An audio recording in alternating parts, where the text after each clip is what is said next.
Wapenzi waumini, khutba yetu ya leo inatuzungumzia mambo gani yanayosaidia mtu kuwa na istiqama. Tulizungumza khutba iliyopita tathmini ya ibada tulizokuwa tukizifanya katika mwezi wa Ramadhani, namna tulivyojitolea katika kumwabudu Allah tabaraka wa taala. Kuna wajibu wa kujifanyia tathmini. Je, ibada hii inaendelea katika maisha yetu ama iliishia tu baada ya Ramadhani? Na tukazungumza maneno ya salaf saleh kwamba ni katika mambo ambayo yanampa picha mu'min kutokubaliwa saumu yake pale anapojiona baada ya Ramadhani amekuwa mbali na Mola wake. Tukazungumza kwamba lengo kuu la saumu ni kutuweka karibu na Allah, na ndiyo zilipokuja aya za kutufundisha kufunga zikaunganishwa na aya wa idha sa'alaka ibadi anni fa inni qarib ujibu da'wata da'i idha da'an. Tukasema kuna mafungamano baina ya saumu na moyo wako na Allah tabaraka wa taala. Ile saumu ni ikuweke karibu, na ndiyo ukaambiwa na Mtume Muhammad sallallahu alaihi wasallam katika dua moja inayokubaliwa ni dua ya mfungaji pindi akiwa katika saumu yake. Sasa je, baada ya saumu hii umeendelea kubaki na yale uliokuwa ukiyapenda ndani ya Ramadhani ama uliacha?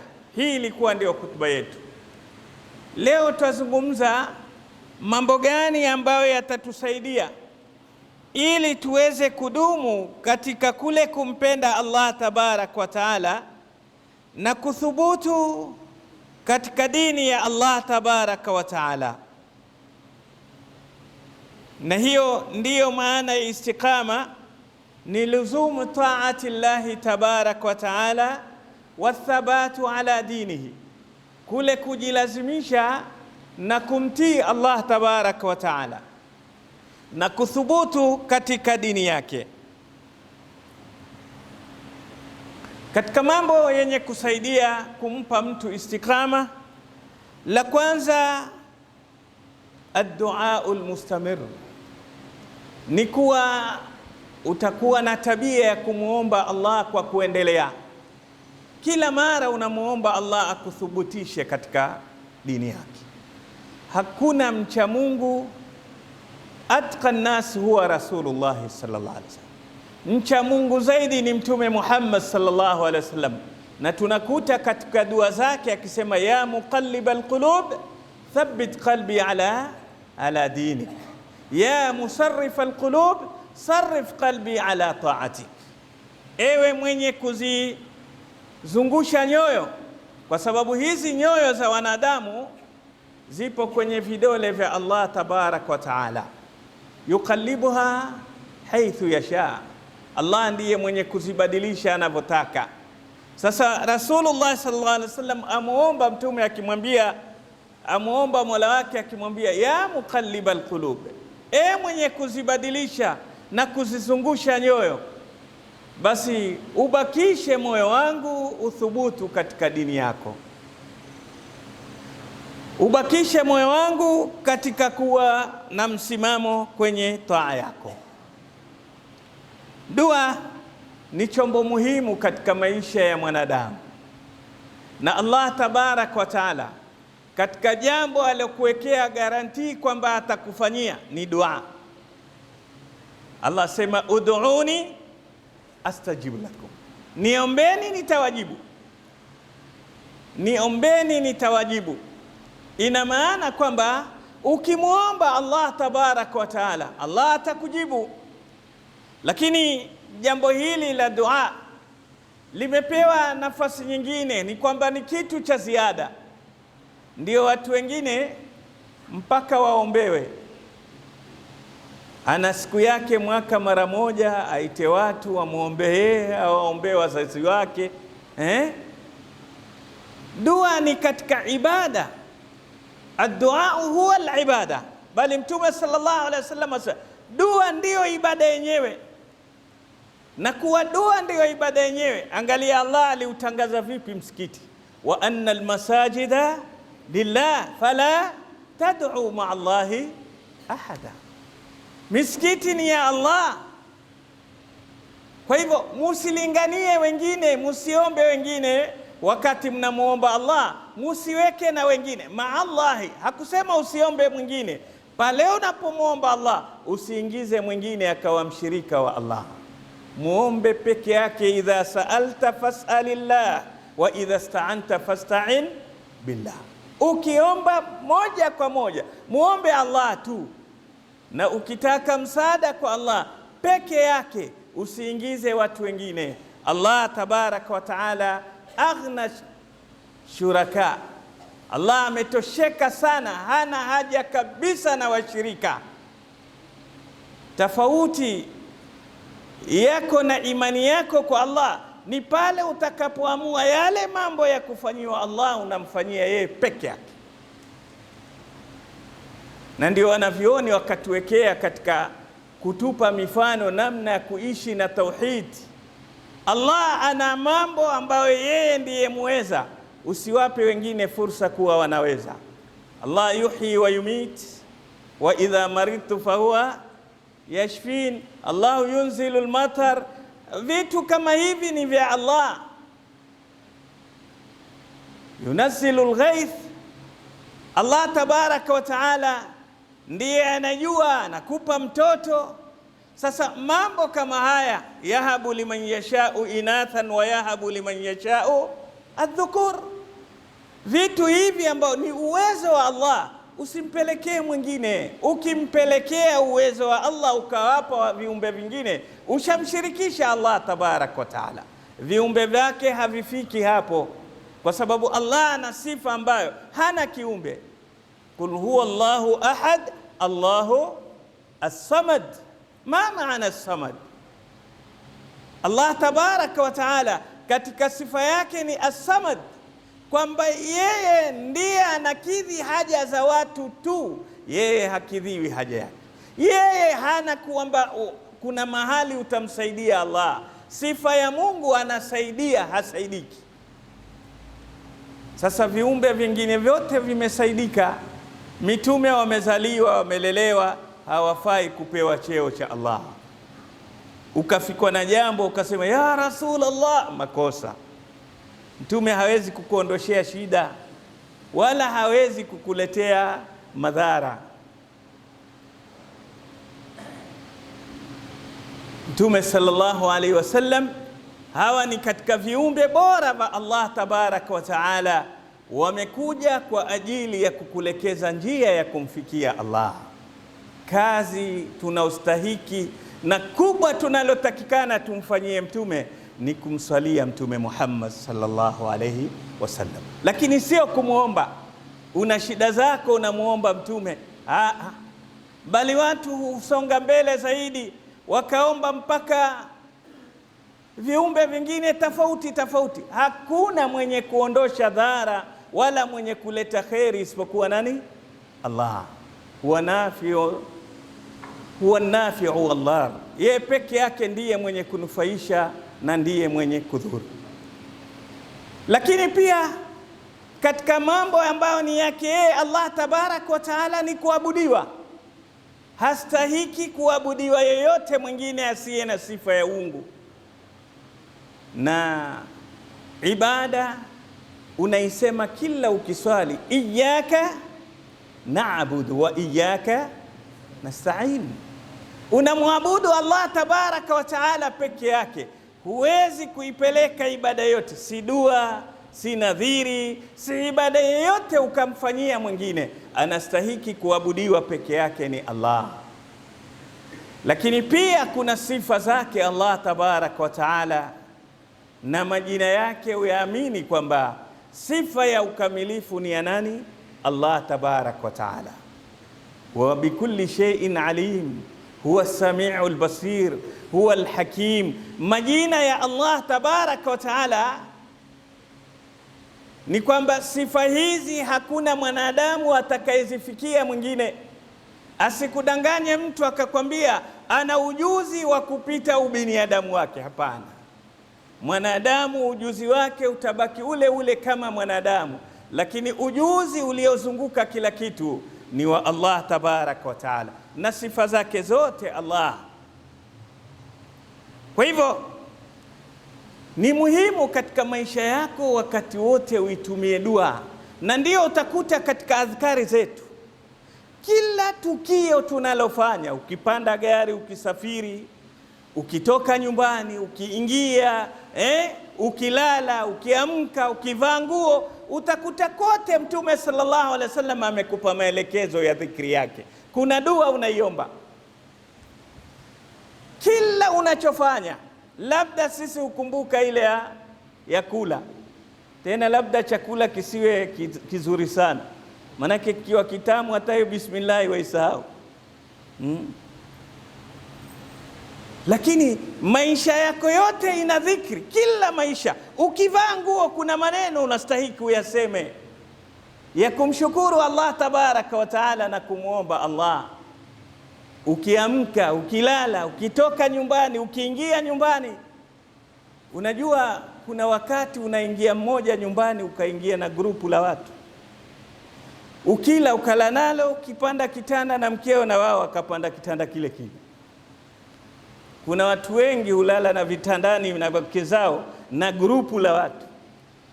Mtume sallallahu alaihi wasallam asema mwenye kuingia nyumbani kwake asiseme bismillah, asilete ile dhikri ya kuingia nyumbani. Shetani pale usema leo tushapata makao, na akiekewa mpunga asema tuupiga pamoja, na kulala mtalala pamoja. Huu ndio Uislamu, unakuweka uwe karibu na Allah wakati wote. Unapoishi uishi na Allah tabaraka wa taala, kwa sababu yeye ndiye kipenzi chake anayekunusuru. Allahu waliyul ladhina amanu. Kwa hivyo jambo la kwanza la kukusaidia kuwa na istiqama katika dini yako hii ni dua. Kila mara muombe Allah tabaraka wa taala, rabbana la tuzigh qulubana ba'da idh hadaitana. Muombe Allah tabaraka wa taala. Usiweke dua ni mfano wa ambulance mpaka umekuwa mahututi ndio uletewe. Hapana, dua yatakikana kwa muumini, kwa sababu ndicho kitu kinamweka karibu na Allah. Na hakuna, tunasema kila mara, kila anaelelewa anataka kuwa karibu na mlezi wake. Wewe mlezi wako ni Allahu Rabbul Alamin, jiweke karibu na Allah, na mafungamano yako ni ad-dua. Umuombe Allah akupe thabati katika maisha yako. Wanavyoni waliulizwa mmoja, mbona sisi huingia katika ibada mara tu watushatoka? Akasema kuna mambo mawili yasahulika. Kwanza, mtu anapoingia kwenye ibada vizuri, anasahau kumwomba Allah ampe thabati abaki katika ibada ile. Lakini vile vile akimaliza ibada ile anasahau kumshukuru Allah kwamba si uwezo wake ni nani? Allah tabaraka wa taala. Na ndio utakuta hata ukiswali ukimaliza, miongoni mwa adhkari waambiwa useme Allahumma a'inni ala dhikrika wa shukrika wa husni ibadatik. Mola, nipe msaada mimi niweze kukutaja wewe sana, niweze kukushukuru sana, na niweze kuwa na uwezo wa kuzifanya ibada zako vizuri. Lakini la pili katika mambo yanayotupa istiqama, suhbatul akhyar, ni kuwa na marafiki wazuri. Wewe ulikuwa Ramadhani marafiki yako ni walio msikitini, lakini baada ya Ramadhani umeenda kuwachagua marafiki wa vijiweni ambao pakiadhiniwa husikia adhani kwa kelele zao za kushindania mipira, sijui kwa ajili ya siasa, kelele tofauti tofauti, hata adhani huisikii. Na wewe mwenyewe unapotia fahamu muda umeingia, pia unajikuta waamka peke yako. Siku ya kwanza utaondoka, ukatize story. Siku ya pili ya tatu wewe itakuwa story ilikuwa kwako, itabidi mpaka ungojewe imalize. Ukifika jamaa imeisha. Siku nyingine hata swala ishaswaliwa, siku nyingine kipindi pia kimeisha. Marafiki ndicho kilio cha watu wengi siku ya Kiyama. Ya laitani lam attakhidh fulanan khalila. Wengi ukamuuliza leo aliyejela akupe historia yake mpaka kuwa mfungwa, hatoacha kumtaja rafiki. Ukimuuliza ambaye ameingia katika, Allah atulinde sisi na watoto wetu na madhara ya madawa ya kulevya, hatoacha kumtaja mchango wake mmoja ni rafiki. Ukimuuliza yeyote, utakuta rafiki ana mchango mkubwa. Ndio Arabu asema as-sahib sahib, rafiki ana mvuto. Sasa kinachotakikana ni uwe na uchaguzi mzuri wa marafiki. Ndio Mtume Muhammad sallallahu alaihi wasallam akasema, almar'u ala dini khalili falyanzur ahadukum man yukhalil. Kila mtu mara nyingi anakuwa katika dini ya rafiki yake. Angalia ni nani anayestahiki kuwa rafiki. Ukiwa na rafiki tariku sala, wewe ni rahisi kuwa tariku sala, kwa sababu adwa albalid ila aljalidi saria. Wakati wote mvivu kumwambukiza mwenye bidii ni rahisi kuliko yule mwenye bidii kumwambukiza mvivu. Hivi wewe una afya mzuri, umepimwa vipimo vyako, afya yako iko imara sana, ukaenda ukakaa na wagonjwa wa TB kule ili wapate nguvu yako, watapona kweli? Utaambukizwa wewe. Wewe ndio utatoka nayo kule, lakini hatopona mtu kwa sababu wewe una nguvu sana. Hapana, wewe utaathirika kutokana na wale wagonjwa. Kwa hivyo rafiki ni chombo hatari sana. Ndiyo Mtume akasema, chagua, falyanzur almar'u ila man yukhalil, achague ni nani atakayekuwa rafiki. Mara nyingi tunatoka kwenye istikama kwa kule kuwa sisi tuko tayari yoyote kuwa rafiki yako. La tatu, adamu tafkir au tafkiru alamiq, kukosa kufikiria, deep thinking. Watu wengi hujifanyia mambo kwa uzoefu tu, au Waswahili wasema anapokuja ndivyo anavyozaliwa. Wewe ni mtoto wa leo, siku itakavyokuja unasema twende nalo, utakwenda nalo litakuangamiza. Lazima kila unachokifanya kwanza ufikirie. Kwa nini? Wasema kuna bwana mmoja alikuwa akiishi na mamake. Uchumi wao ni ng'ombe, ana ng'ombe wao wa maziwa. Asema akatoka siku hiyo amechelewa usiku kwa sababu kulikuwa na ng'ombe fulani ana matatizo, akachelewa kulala. Lakini alfajiri hakuzoea kuikosa. Ilipofika akaamka alfajiri, ile adhana, akashtuka, ameenda na usingizi mwingi msikitini. Kusali hakufanya zile ibada zinavyotakikana, kuleta adhkari, kutulia, kutoa salamu, asema nikalipize. Aliporudi kwao, kunaingia ndani, kuna barabara kubwa, alafu aingia ndani huko mitaani. Barabarani akakuta jamaa wameweka pickup, wataka kumpandisha ng'ombe kwenye ile pickup. Yule ng'ombe akifika pale atakupandishwa kwenye pickup, amekaa chini kabisa. Huyu jamaa alipotoka, jamaa wapambana, ng'ombe hainuki. Akacheka akasema, si kazi yenu hii, mimi ndio bingwa hawa wanyama hawa waruki kwangu. Akampiga hivi, ng'ombe akasimama. Sema haya leta, wakampandisha mara moja. Pickup ikaenda. Ikifika mama yuhalia, mwambia nini? Ambia kuna waizi ametuibia ng'ombe. Akasema ndio ule ng'ombe, akaniitikia ni wangu. Lakini kuisha shaiba. Tumeelewana? Usifanye mambo kujiingiza. Kwanza tulia, hii dunia haitaki uingie, utamalizika. Unaloletewa, tulia kwanza, jiulize limekuaje. Huyu ajigamba kwamba yeye ni hodari wa kuwa hudumia ng'ombe. Ng'ombe wanamtii sana, kumbe amemtii kwa sababu ni wake. Kamuona bosi imepanda kwenye gari, ng'ombe kakubali kupanda kwenye gari. bosi kashuka, ng'ombe kesha kwenda. Usijiingize. Nakumbuka mwalimu mmoja kwa kisoma somo la idara, mambo ya management, akasema, akatupa mfano. Alikuwa huyu mwalimu akiingia darasani, tumemzoea hata barabarani ukimwona twafanya hivi, ana tabia kuambia wasa kila kitu. Usipite barabara ndogo, kila kitu fungua. Asema haya maisha yetu tunaoishi ni mfano wa barabara, na matukio ni mfano wa magari yanayopita, haya matukio yanayokuja, lakini na wewe ndiye unayevuka kwenye barabara. Asema kama hutosimama ukaangalia kulia kushoto, utagongwa na gari, lakini ukifika barabarani lazima utulie uangalie. Na hivi ndivyo kila linalokujia, zuri shari, usichukue hatua za haraka.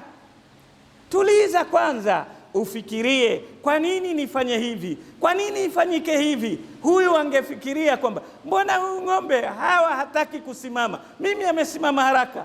Angemwangalia vizuri, angejua ni yule wa kwangu.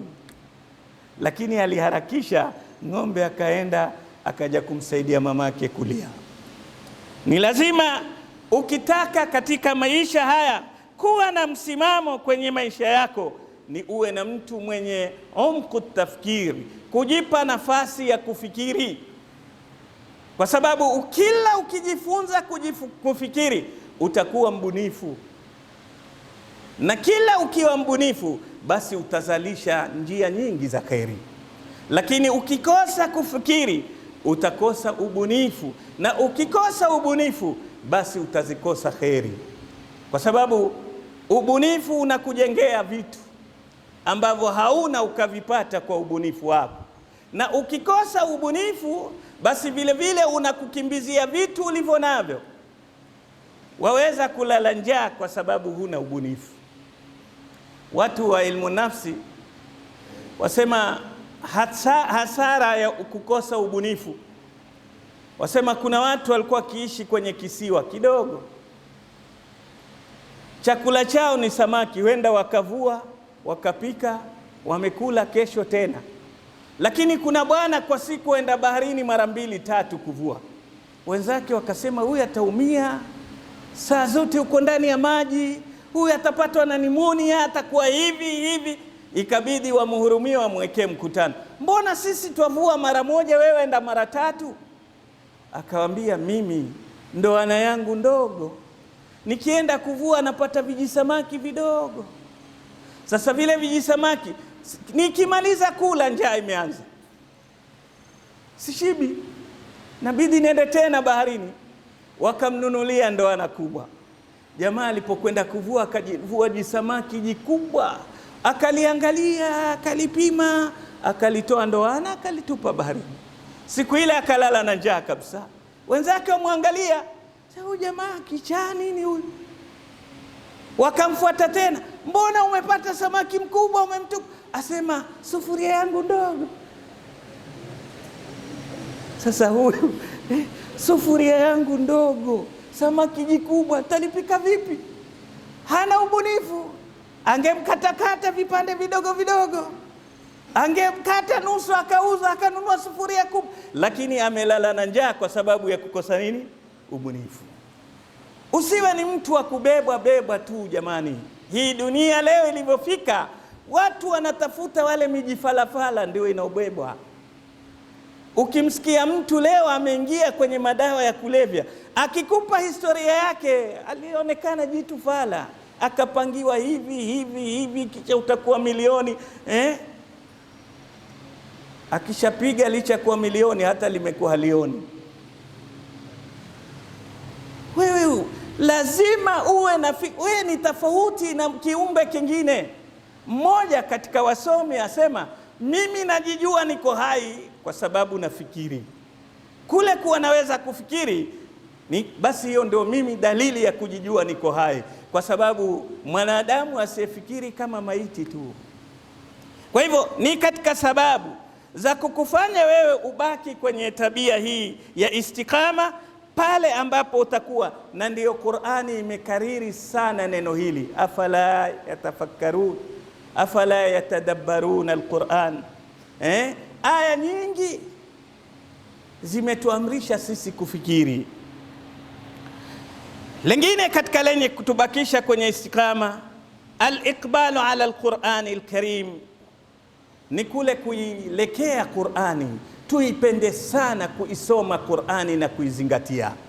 Si kusoma qira'atan babgha, lakini waisoma na kuiangalia tafsiri yake na kuleta mazingatio. Je, mimi hivi inavyosema Qur'ani nipo katika maisha haya? Kwa sababu Qur'ani ndiyo maisha yako.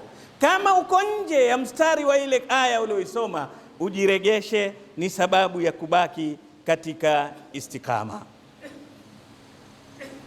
Ni katika mambo yanayoleta istiqama iltizamu bil faraidh.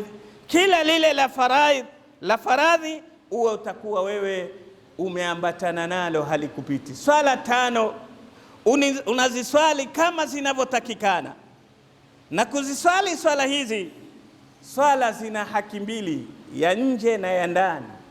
Ya nje ni kule kuzifanya zile arkan kama zinavyotakikana, unaleta takbiratul ihram, unasoma suratul Fatiha kwa utulivu, unarukuu kwa utulivu, hizo. Lakini pia kuna na haki za ndani, ni pale unapopiga takbir ukasimama, basi uhakikishe kwamba mimi hapa ndiyo mahali sahihi. Pepo yako iko mkono wako wa kulia na mkono wa kushoto ni moto. Lakini vile vile Al-Kaaba ikawa mbele ya uso wako umeelekea, na malakul mauti, unajua kwamba wakati wote mimi yaweza kuja mauti, ukafikiria kifo. Sala ile vile vile ikakuwekea kwamba hapa niliposimama Allah yuaniona, ananiangalia. Ainullahi nadhiratun tarani, yananiona macho yake Allah tabaraka wa taala. Na huku ukifikiria kwamba mimi mzima nimezungukwa na dhambi, na hii ndio fursa ya kufuta madhambi yangu. Utaposali kwa swala hii ya ikhlasi kwa ajili ya Allah, na ukatoa salamu huku ukiwa una hofu, hujui umekubaliwa wala hujakubaliwa, ndipo pale utatoa salamu na ukisema neno la kwanza, astaghfirullah astaghfirullah astaghfirullah.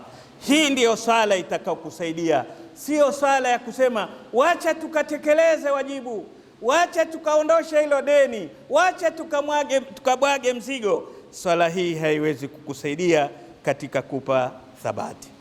Wapenzi wa muumini, elimu ni chombo kikubwa katika maisha yetu. Ni lazima vile vile ukitaka thabati katika dini hii ujifungamanishe na elimu ya dini hii ya kumjua Allah tabaraka wa taala. Aqulu ma tasma'un wa astaghfirullah li wa lakum wa lisairil muslimin fastaghfiruhu innahu huwal ghafurur rahim wa huwal barrul karim.